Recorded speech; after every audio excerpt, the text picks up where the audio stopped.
First off, I want to thank you all for the amazing support you've shown to the podcast.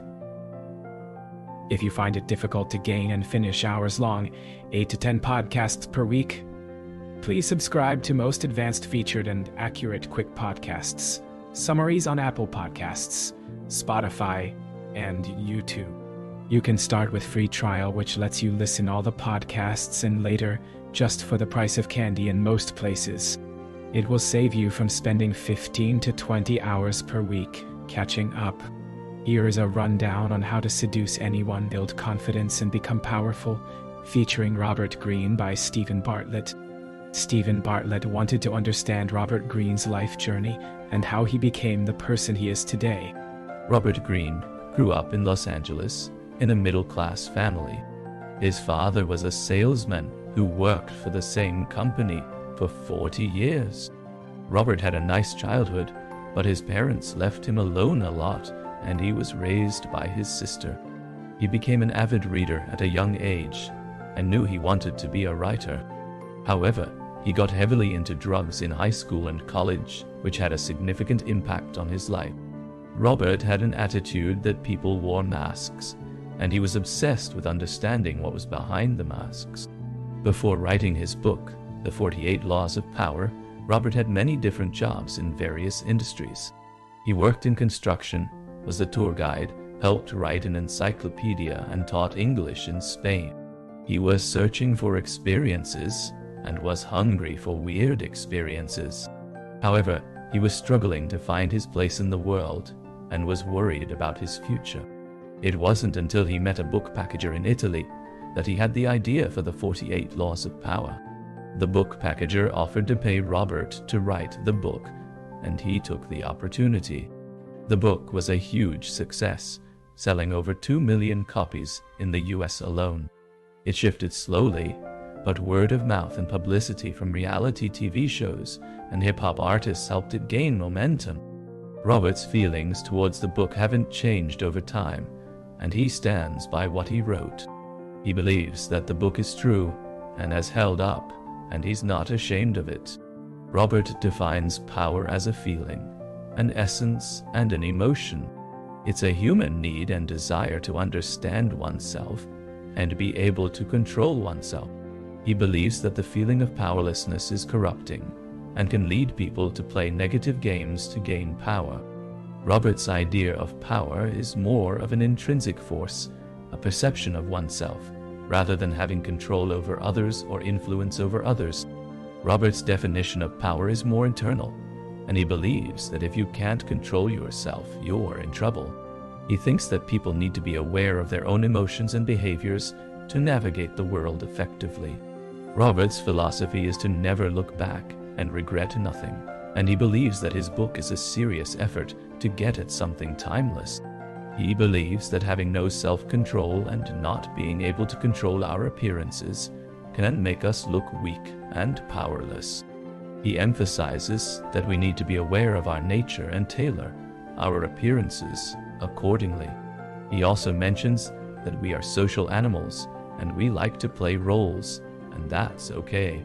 Stephen Bartlett brings up the topic of keeping up appearances and how it can impact our happiness. He mentions that some of his guests have reported feeling unhappy and unfulfilled because they had to maintain a certain image. Robert Greene responds by saying that we all play roles in life, and it's okay to do so. He uses the example of 50 Cent, who plays a tough role in public but is actually a kind and down-to-earth person. Greene emphasizes that we need to be aware of the difference between our public and private selves and not get them confused. He also mentions that approaching an enemy and asking for their help can be a powerful move, as it can create a sense of motivation and loyalty. In some cases, sharing your vision and plans with your team can be inspiring and motivating, but in other cases, revealing too much can be counterproductive. He mentions that in the business world, there are often rivals and competitors who are looking to steal your ideas, and it's not always wise to lay all your cards on the table. Stephen Bartlett asks Robert Greene if he believes there's anyone who doesn't play power games or have shadows and darkness in them. Greene responds by saying that he doesn't think so, and that even people like Mahatma Gandhi and Martin Luther King, who are often seen as saints, were actually strategic thinkers who used power and manipulation to achieve their goals. He emphasizes that we all have shadows and darkness within us, and that it's okay to acknowledge and work with them.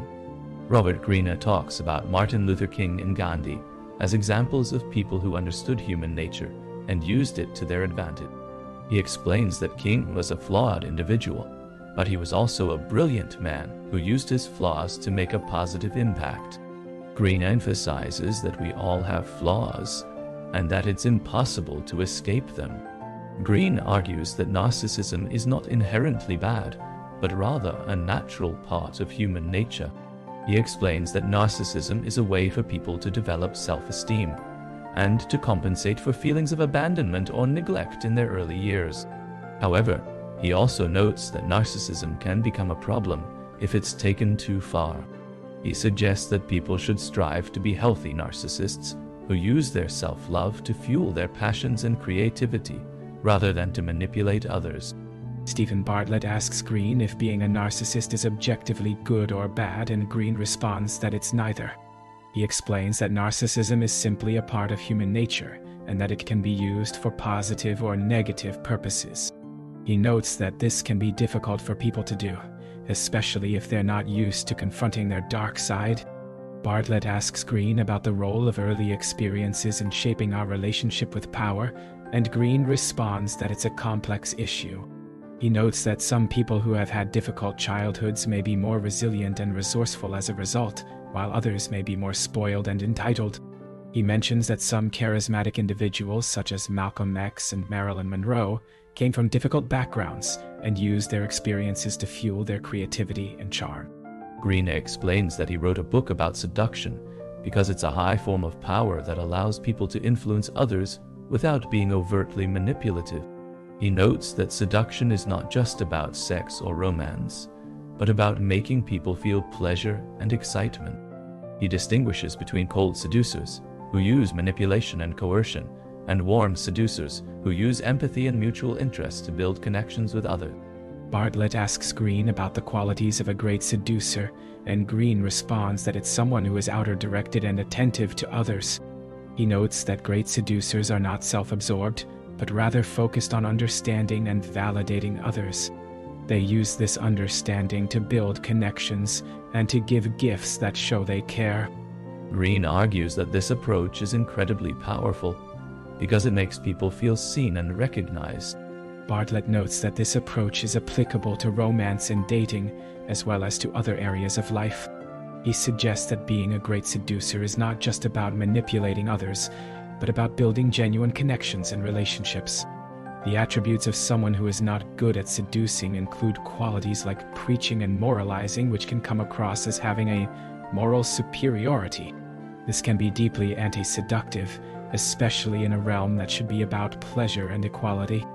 Not being generous, whether it's with money, time, or energy, can also be a major turnoff. Being crimped and unwilling to give can make the other person feel like they're not worth the effort.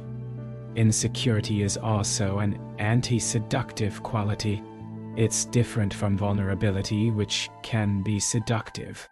Vulnerability is about being open and willing to let go of your ego and defensiveness.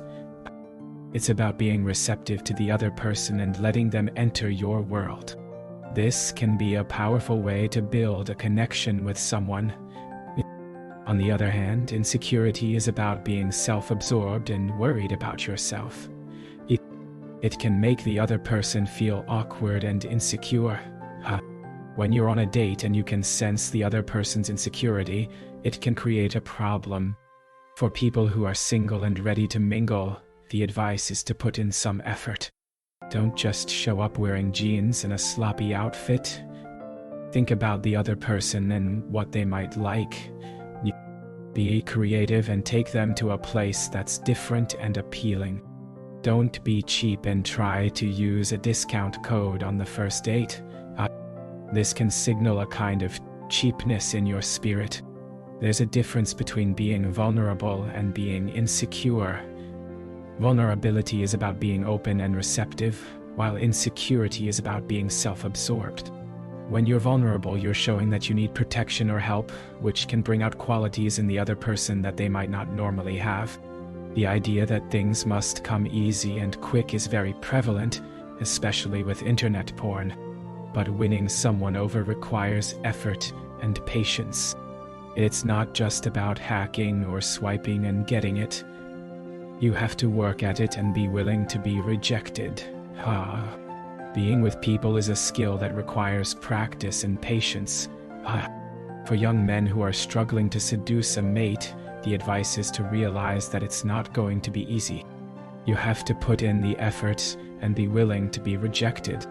You have to learn to read people's body language and understand what they're thinking and feeling. This takes time and practice, but it's worth it. Confidence is a key part of being seductive. But you can't fake confidence. You have to have a sense of security in yourself. Faking confidence can come across as bravado or insecurity. Women can sense it, and it can be a major turn-off. Real confidence is about being relaxed and comfortable with yourself. It's about feeling secure and not defensive. This can be a powerful way to build a connection with someone. The question is, what builds confidence? It's not just about telling someone to be confident. Preaching doesn't work. You have to experience things firsthand and learn to be comfortable with yourself. You have to be willing to take risks and be rejected. This is how you build real confidence. When you're young, it's hard to have that confidence because you haven't achieved much yet. You might feel confident if you're good-looking or talented, but that's not the same as real confidence. Real confidence comes from creating things, having success, meeting goals, and achieving things. It's about having a record of accomplishments that make you feel confident. Body language is a huge part of confidence and communication. It's something that's hard to fake, and people can usually tell when you're being insincere. When you're low in confidence, your body language can give you away. For example, when a man is low in confidence, he might do something called pecking in a nightclub, where he leans in and shouts in someone's ear. On the other hand, someone with high confidence might lean back and wait for the other person to lean in. They can tell when someone is being fake or insincere. As adults, we can learn to read body language again by paying attention to people's nonverbal cues. For example, if someone's feet are angling away from you, it means they're not interested in talking to you. If their feet are facing you, it means they're engaged and want to talk. One of the most important things to pay attention to is the eyes and the smile. A fake smile is tight and doesn't involve the whole face, while a real smile lights up the whole face and involves the eyes. Knowing the difference between a fake and real smile is important in seduction, business, and other areas of life. The voice is also important as it can betray nervousness or lack of confidence. People who talk fast are often nervous, while people who talk slowly and have a certain tone are often more confident. Mastering body language is not just about paying attention to your own nonverbal cues, but also about learning to read other people's body language. This can come from study and practice. One way to master body language is to focus on developing a sense of self-confidence and self-esteem. When you feel confident and secure, your body language will naturally radiate that. Robert Greene's book Mastery is all about the importance of developing skills and mastering something. He argues that in today's world, where everything is instant and easy, people are losing the ability to develop real skills and mastery. He believes that mastery requires time, effort, and repetition, and that it's essential for success in any field. By mastering something, you build a sense of self-esteem and confidence that is essential for success in areas like power and seduction. Finding your passion is not the same as finding your life task. Your life task is something that you're meant to do, something that you're uniquely suited for. It's not just about finding something you enjoy, but about finding something that you're good at and that you can master. Robert Greene argues that the concept of passion is overrated, and that success requires time, effort, and boredom. He believes that people should focus on finding their life task and mastering it, rather than just following their passion. He shared a story about having dinner with Stevie Wonder, a blind child prodigy who became a musical genius through thousands of hours of practice. Greene emphasized that Stevie Wonder's success wasn't solely due to passion, but rather the patience and persistence he had as a child. This led Greene to discuss the concept of a life's task, which is something that connects deeply with an individual and gives them a sense of purpose. Greene explained that discovering one's life's task is crucial, and it's essential to feel a deep love for it. Greene emphasized that each brain is wired in a unique way, and it's essential to find what feels natural and right. When it comes to choosing a career, Greene advised that it's crucial to select a job that offers the most possibilities for learning. Greene also emphasized the importance of deep observation in the apprenticeship phase, where one should focus on learning the codes and conventions of their field, observing what's valuable and what's not, and emulating the right people. Greene also discussed the importance of skills acquisition through hands-on experience. He emphasized that learning by doing is how the human brain operates, and it's essential to work with the grain of the brain rather than against it. Greene shared an example of how medieval apprenticeship schools worked, where students would learn by watching and imitating their masters. Stephen Bartlett asked Greene about his personal experience with a stroke, which changed his life fundamentally. Greene shared his story of being in a coma and emerging with a paralyzed left side of his body. He had to learn new life skills and adapt to a new reality. Greene emphasized the importance of appreciating one's life and not taking things for granted, as he had to learn to do after his stroke. He recalls that if the wasp had been moving in a different direction, or if the wind had been different, he might not have had the stroke. But what's important to him is that his wife was there to save his life, as he was driving when the stroke occurred. If she hadn't been there, he might have died. After the stroke, Robert's life changed dramatically, but he's learned to have more empathy for others who are struggling, and he's gained a new perspective on life. He understands what it's like to feel weak and helpless, and he's more grateful for the things he can still do. Robert's journey to recovery has been long and difficult. At first, he was in denial about the severity of his condition, thinking he'd be back to normal in a few months. But as the months went by, he realized that he wasn't going to recover as quickly as he thought, and depression shifted to set in. He's had to find ways to cope with his new reality, and he's learning to appreciate the little things in life. One of the strategies Robert uses to stay positive is meditation. He's been meditating for 12 years, and it's become a daily ritual for him. He also tries to focus on the present moment, rather than getting caught up in negative thoughts about the past or future. He reminds himself that there are people who have it worse than him, and that helps him stay grounded. Robert's experience has also taught him the importance of connection and relationships. His wife has been a huge support system for him, and he's grateful for help and care. He's learned to appreciate the little things in life, like being able to see the sky and the birds, and he's more mindful of the present moment. As for his views on human nature, Robert's journey has made him more loving towards humans, but not more optimistic about the human race. He believes that humans are complex and multifaceted, and that we're all capable of both good and bad things. He's learned to accept the world as it is, rather than judging it as good or bad. Through his meditation practice, he's learned to connect with the world in a more profound way and to appreciate its beauty. On one hand, he's worried about the way technology is twisting and degrading human nature, making him pessimistic about what's to come.